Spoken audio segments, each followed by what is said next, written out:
So the session today is on cash flow. If you're in business, you better care about cash flow.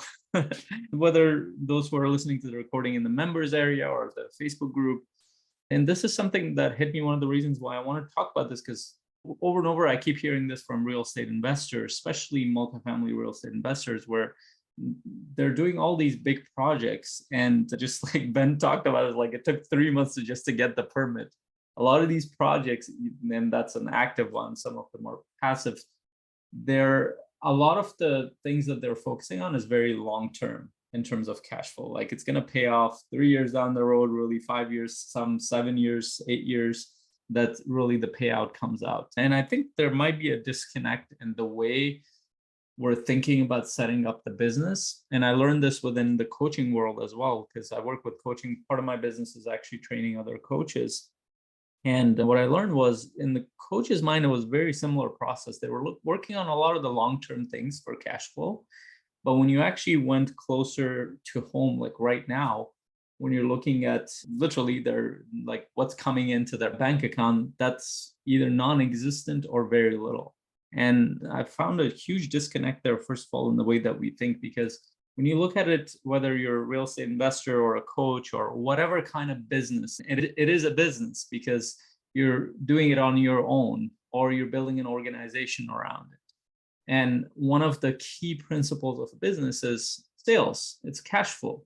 If there is no cash flow coming in, that's the lifeblood for your business. The business is very hard to sustain. And many of the real estate investors, they are trying to leave their W-2 or they're trying to focus on full-time multifamily investment. And there's no way you can do that if there's no cash flow coming in.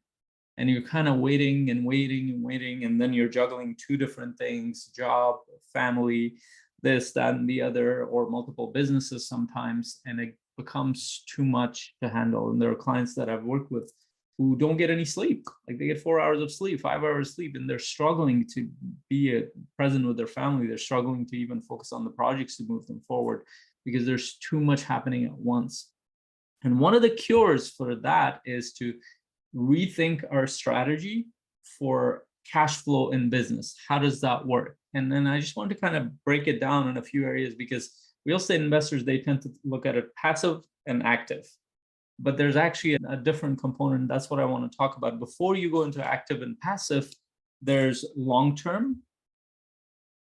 Your long-term plan, a lot of multifamily real estate investors, I know they think about long-term. They're like, okay, 5 years out, there's going to be a big payout and I'll be good.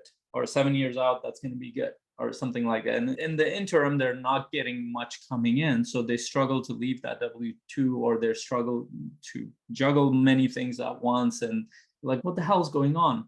And a lot of times I realize that that has to do with the mindset around business, is that you're not looking at it like a business. And business has some key components.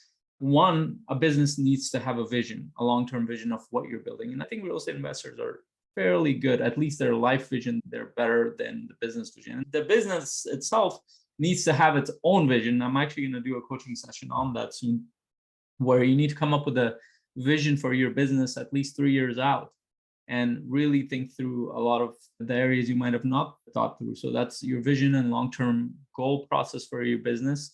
And then the other side of it is marketing.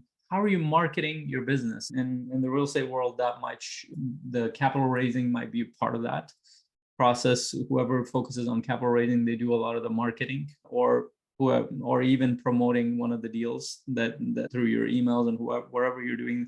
A lot of the marketing happens there. Then there's sales, when you're having conversations with investors, with whoever you're bringing on board into these deals.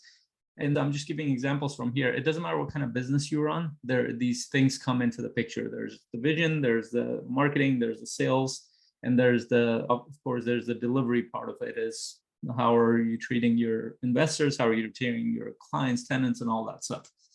So there is a long-term plan around that, but a lot of times we don't realize is that something needs to sustain this business. And part of that is your time that you're putting into it.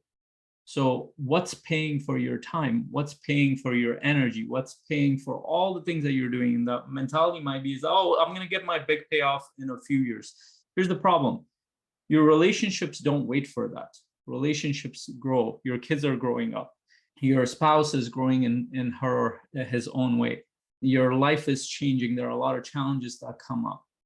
All sorts of things are happening while you're waiting. So keep that in mind.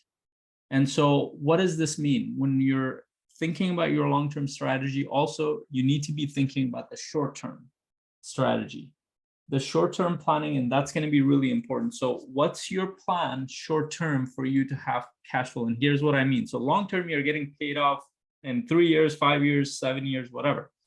But short-term is what's your cash flow monthly? So for many investors, that's their W-2. They're getting that. But then while you're kind of doing that, you need to do your own assessment. Is it worth it to keep your job, or is it worth it to create another cash flow stream? Some people get it through, they get acquisition fees and all that stuff. However, setting it up, you need to think about that clearly. So that means that where are my efforts going and how much money am I getting on a monthly or quarterly basis? Is that going to sustain my lifestyle right now? If it's not, then obviously you're staying in your W-2 if you don't have enough passive income. We'll talk about the active and passive income part of it. But the reason why I'm going into this, because I was surprised as I was many of my clients, when I asked them, like, where's your time going? Well, I'm talking to this person, we're doing this deal, we're going through this capital raising effort, we're doing this, that, and the other. I'm like, okay, when is the money going to come? Like what's in? Well, we're going to get some money by the end of the quarter, but then a lot of it, we're going to get it in 4 years. Okay, so then how does that add up? How is this going to, like, and then that's why a lot of them will hesitate to even create a deadline for their job.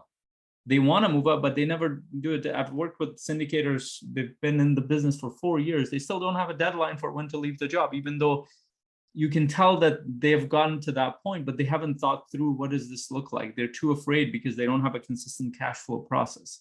So where's your time going and your energy, effort, time? And is that producing any kind of short-term cash flow system?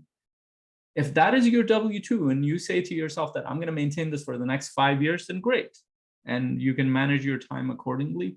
But if that's not it, then where's that time, effort going? And that could be in your real estate path, or that could be something connected to it. And this is the part I wanted to stress on, because some of my clients, and this is just data I'm bringing by, some of my clients, what they started doing mentoring for other real estate investors. They started doing coaching or mentorship programs on the side that gave them cash flow, or they had another business running, such as drop shipping or something else.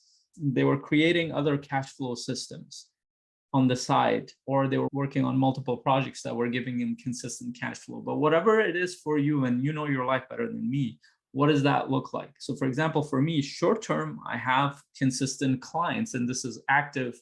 I have consistent clients where I get cash flow from on a monthly membership or on a yearly membership or quarterly membership, where I know that cash flow is coming in. 5 years out, I have bigger long-term plans, but that's not going to be there, just like real estate investors, for a long time.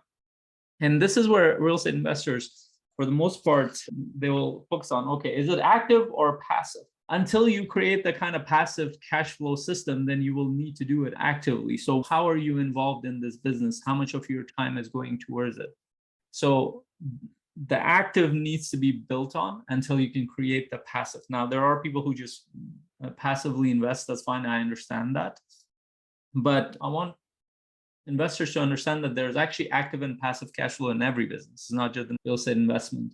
And it might be a little bit simpler and easier and less risky in real estate investment. But for example, my business has it. I get passive cash flow through another project that I'm a part of, but I'm not doing a lot of the work. There are other people delivering, for example, coaching. I get passive cash flow out of that monthly from that project. So there's that active and there's the passive component. But on both sides, if you're just thinking long-term and you're not thinking short-term, there's no way you can put a deadline to leave your W-2.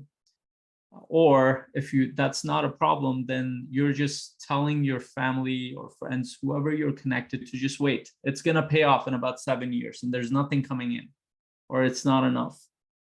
And that creates challenges. As long as you have a plan, it's good. But if it's not in the view, it creates a lot of problems. The reason I brought it up is because this is the challenge that I'm running into. I have some very successful investors and they don't have cash flow coming in. And they're struggling with, like, how do I do this? How do I create this? while I'm waiting for that thing. There's so many things you can do. We live in the world of e-commerce.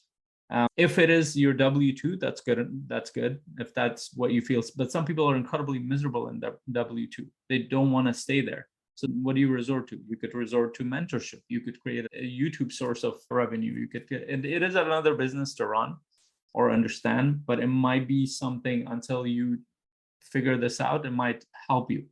Or it could be something very connected to real estate investment. That's why I like the mentorship idea, because it's connected. You could mentor other people who are starting out, or you could be part of capital raising. Many of my clients, they do capital raising while they're waiting for their bigger deals that they're actually involved in. So whatever the thing is, the important thing here is to really think through what is your strategy for long-term, for short-term, active, and passive. And so not just think about it from an active and passive standpoint, but also think about it, where is your cash flow coming in your business? And really look at it from a business point of view, not just from, oh, I'm a real estate investor. No, you're a business owner that is in the real estate investment area.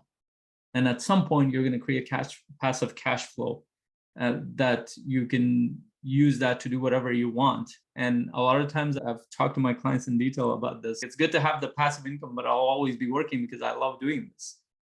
And you need to think about that. It's like, okay, are you doing this to retire, or is it a good thing to have long term? And that clarity will help you understand what kind of projects you want to be involved in.